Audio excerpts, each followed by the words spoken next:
Good morning. आज मैं आपको पढ़ाने जा रही हूँ कक्षा 9 की क्षितिज पुस्तक का पाठ संख्या 6 प्रेमचंद के फटे जूते, जिसके लेखक हैं हरिशंकर परसाई। आपकी परीक्षा में ये लेखक परिचय 2 नंबर का आएगा और 2 नंबर का आपके कवि परिचय आएगा। अब देखिए, हम इनकी जीवन परिचय के बारे में पढ़ लेते हैं।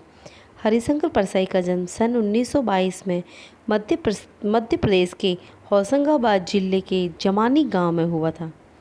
नागपुर विश्वविद्यालय से एमए करने के बाद कुछ दिनों तक अध्यापन किया और सन 1947 से स्वतंत्र लेखन करने लगे। जबलपुर से वसुधा नामक पत्रिका निकाली, जिसकी हिंदी संसार में काफ़ी सराहना हुई। सन 1995 में इनका निधन हो गया। तो आप अगर इसको प्रश्नोत्तर के माध्यम से याद करो है तो भी कर सकते हैं।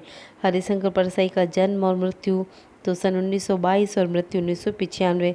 कौन सी पत्रिका का संपादन किया कि वसुधा नामक पत्रिका का, और कौन से विश्वविद्यालय में इन्होंने अध्ययन किया और किस जिले में, किस गांव में रहते थे, तो मध्य प्रदेश के होशंगाबाद जिले के जमानी गांव में।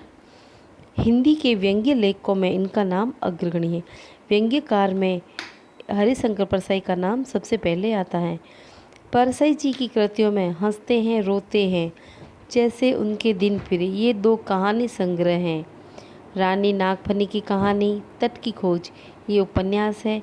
तब की बात और अब, भूत के पांव पीछे, बेईमानी की परत, पगडंडियों का जमाना, सदाचार का ताबीज, शिकायत मुझे भी है और अंत में, ये सब इनके निबंध संग्रह हैं।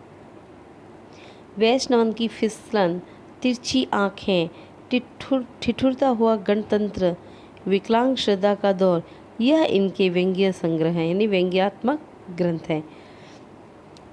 भारतीय जीवन के पाखंड, भ्रष्टाचार, अंतर्विरोध, बेईमानी आदि पर लिखे उनके व्यंग्य लेखों ने शोषण के विरुद्ध साहित्य की भूमिका का निर्वाह किया। उनका व्यंग्य लेखन परिवर्तन की चेतना पैदा करता है।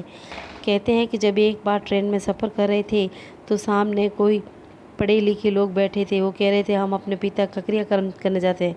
तो इन्होंने व्यंग्य में कह भी दिया था, अच्छा आप भी पिता रखते हो।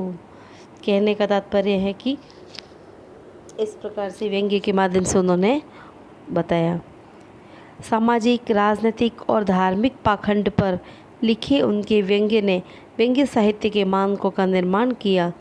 परसाई जी की बोलचाल की सामान्य भाषा का प्रयोग करते हैं, किंतु संरचना के अनूठेपन के कारण उनकी भाषा की मारक क्षमता बहुत बढ़ जाती है।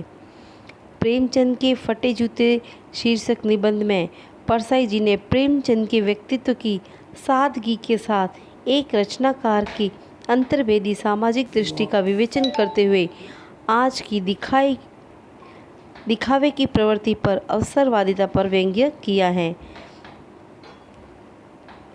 धन्यवाद।